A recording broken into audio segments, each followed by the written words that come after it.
Parlamentares da CPMI do 8 de janeiro se reuniram nesta terça-feira para analisar requerimentos. A comissão divulgou os primeiros convocados para depor. De Brasília, Bruno Pinheiro. Dos 900 requerimentos já apresentados na CPMI do 8 de janeiro, 288 foram analisados nesta terça-feira. Os primeiros nomes aprovados foram Anderson Torres, ex-ministro da Justiça, o tenente-coronel Mauro Cid, ex-ajudante de ordens do ex-presidente Jair Bolsonaro, e Walter Braga Neto, ex-ministro da Defesa e da Casa Civil de Bolsonaro. Augusto Heleno, ex-ministro-chefe do GSI na gestão de Bolsonaro, e Silvinei Vasquez, ex-diretor-geral da Polícia Rodoviária Federal. E mesmo com dezenas de requerimentos apresentados, os pedidos de convocação do ex-ministro-chefe do GSI, Gonçalves Dias, do ex-diretor adjunto da ABIN, o Saulo Moura Cunha, e do ministro da Justiça, Flávio Dino, eles foram rejeitados.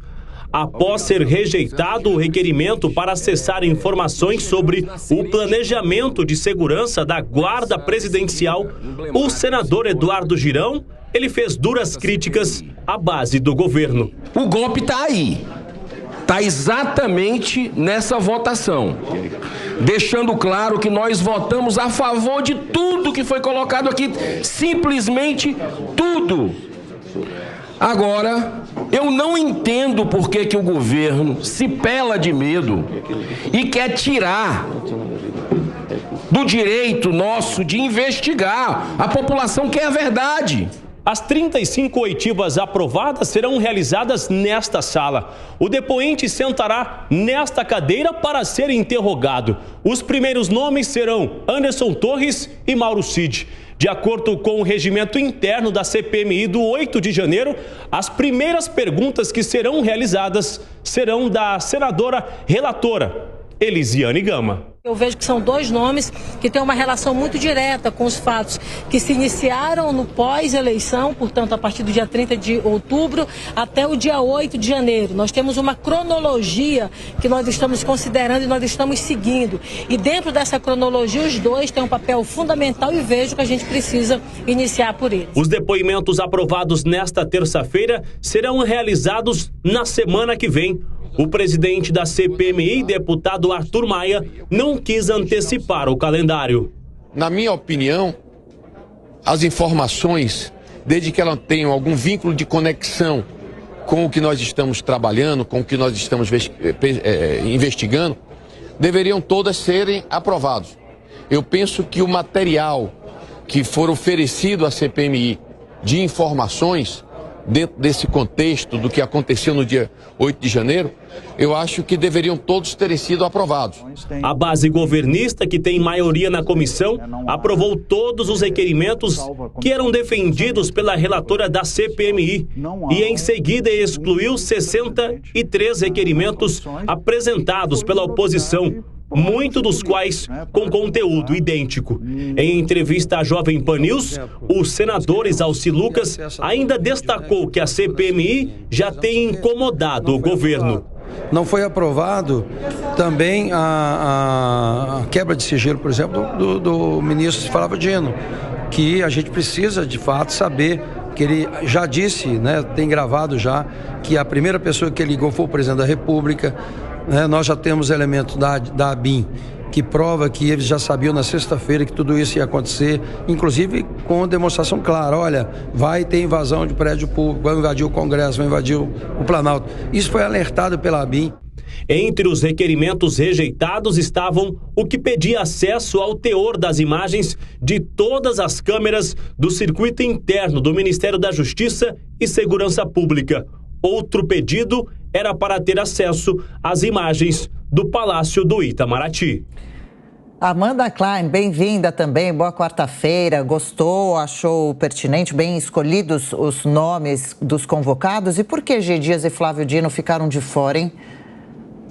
Bom dia, Adriana, Tiago, Beraldo, bom dia aos que nos ouvem e nos assistem. Adriana, esse primeiro lance o governo ganhou de goleada, conseguiu convocar os aliados do ex-presidente Bolsonaro, que são incômodos ao governo anterior, porque tem muito o que explicar, Mauro Cid, Anderson Torres, Braga Neto, o Silvinei Vasquez, ex-diretor da Polícia Rodoviária Federal, e conseguiu rejeitar, por outro lado, todos os personagens que possivelmente trariam incômodo para o atual governo Lula, como, por exemplo, Gonçalves Dias e o então diretor da ABIN. O governo conseguiu fazer isso com uma estratégia calculada e bem-sucedida. Votou esses requerimentos em bloco. Aí a oposição foi atraída para votar a favor da convocação de todas as pessoas, inclusive de Anderson Torres, Mauro Cid, etc. Mas no momento em que foram votar as convocações que seriam incômodas ao governo Lula, o governo conseguiu, por 20-11, rejeitar esses outros requerimentos. Então, foi uma estratégia desenhada bem sucedida. Depois de um começo muito atabalhoado e atordoado, o governo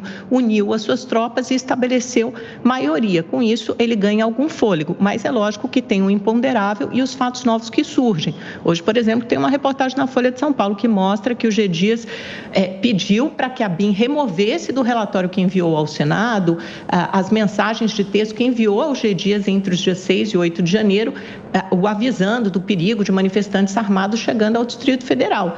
Obviamente, essa seria uma revelação incômoda ao G. Dias, ele perdeu que removesse. A oposição pode ganhar algumas casas assim, mas ontem os senadores da oposição que ficaram atordoados com a estratégia do governo. Eu conversei com alguns deles, um deles me disse que a CPI havia sido sequestrada e o outro me disse que o governo loteou tudo, mas que eles não estão arrependidos e novos fatos surgirão.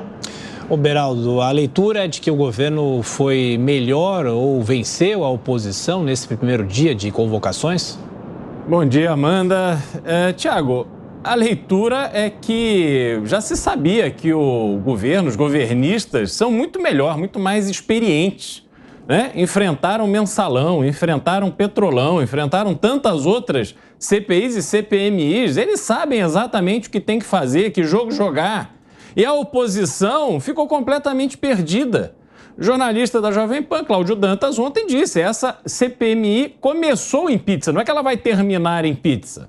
E aí a oposição precisa se organizar, porque não está mais, depois desse 7-1 de ontem, a gente não está mais discutindo qual vai ser a estratégia para essa CPMI avançar. Mas agora está claro que se a oposição não tiver uma atuação firme para valer, organizada, sabendo o que fazer, qual estratégia usar e aonde quer chegar, eles ainda vão sair dessa CPMI com uma narrativa consolidada de coisas que não aconteceram. Está muito fácil demonstrar que o governo não só se omitiu, mas também agiu para consolidar uma narrativa. G. Dias, como disse a Amanda, numa matéria da Folha hoje, pediu para a ABIN retirar parte das informações que foram enviadas ao Congresso para aliviar a barra dele do governo. Isso é inaceitável, isso é motivo de cadeia.